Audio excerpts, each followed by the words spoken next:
everybody, this is Doll Dazzler and welcome to my channel.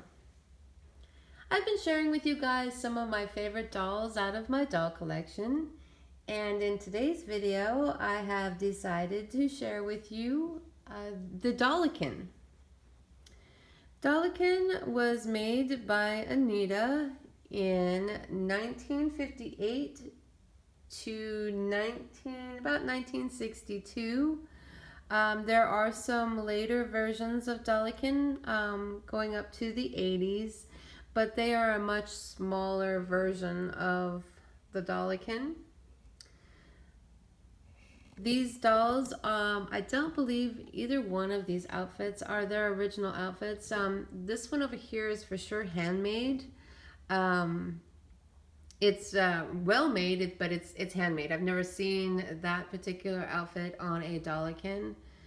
And this one, it does seem like it's manufacturer made, but I still, I don't see any markings, I don't see any tags or anything suggesting that it is from Dollikin, or from Uneeda for the Dollikin doll. So even though it does have, it has its bloomers and it's very, very well made, I'm just unsure whether it was made for Dollikin. I don't believe so. She does have on her original shoes though. They have the high heel shoes. These dolls are in relatively good shape. This one over here, her hair is a little bit rough, but it's not cut. It probably just needs to be styled a little bit, and I'll probably be styling it and maybe cleaned up a little bit. I can probably clean this doll because she is made out of, they're both made out of vinyl and hard plastic. So we can probably clean her up a little bit, but as far as her makeup is concerned, she's in really good, really good condition. This doll here, she has kind of seen a little bit of sun. I bought these both from an antique store, and so she's yellowing just a little bit. You can tell from the difference of her plastic in her hands. Let's see if I can get that up there so you guys can see that. It kind of made her makeup a little bit more prominent, or a little bit more vibrant, but she is yellowing a little bit, and you can also see that in her eyes as well. But makeup is beautiful. Her hair is actually in really good shape. It has not been cut. It just probably needs to be combed and styled. I think this doll would have come with a ponytail. She has a little bit longer hair, and I believe she was she had a ponytail when she was first sold. This one, she could have been what was called the mommy Dollikin. She looks like the typical mommy Dollikin.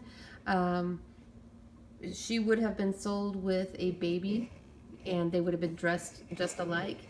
But since she does not, I didn't buy her with a baby, and since she didn't, she didn't have one with her, she's just a regular Dollikin at that point. What makes these dolls really cool and unique is, if you can see that, she's holding that pose with her arm and her hand. These dolls are extremely poseable. They are so cool to get to pose. They pose in so many different ways. So on this doll you can kind of see it a little bit better with her legs and stuff.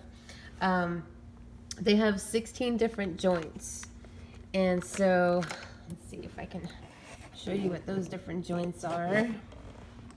So there's the one in the neck, then there's one on either shoulder, and then there's a special one up on the upper arm, so that twists here, and then of course the elbow. And their joints are kind of, you can see how they're seated in there. And then there's one on the wrist, and the one on the wrist is really cool. That's the one that allows like this look here, where she can set it on her legs. It makes them look real. It makes their poses look more real. And then they have one in their waist here. And this doll, she came when I bought her. She she was kind of in a couple of different parts. She was away from her waist. So I actually did have to string her. And I used I think it was a latex tubing to do that. I can do a tutorial on that, but I don't make it a practice to restring my dolls because I don't like to handle them a lot.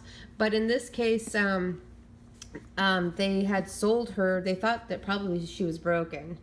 And so they were selling her as parts. And I knew that she wasn't broken, she just needed to be restrung. So I took the chance, and I will do that on an occasion where I will restring a doll just so that it makes it so that I can display the doll.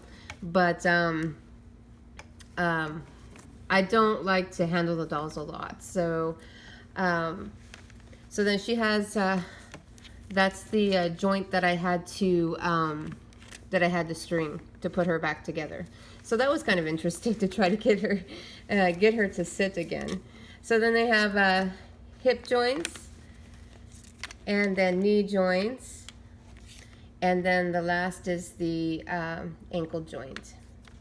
So they are so posable, very, very cool to have a sitting doll that's so posable, because then you can put a lot of dolls around them, and you can, like right now, it just looks like she's pointing her toes. The one that's really collectible from Dollikin is, at least this is my opinion, but I think that the most collectible one is the ballerina. And she would have like a widow's peak in the front of her hairline. So, and she has really dark hair, but she has a hairline that's kind of like a peak in the front. And she has a very distinguished look in her face, and she's a ballerina. And these are just really cool dolls. These are really, really cool dolls. But I think that she's probably, out of all of them, the most collectible. Especially if you can get any of these in their original clothes.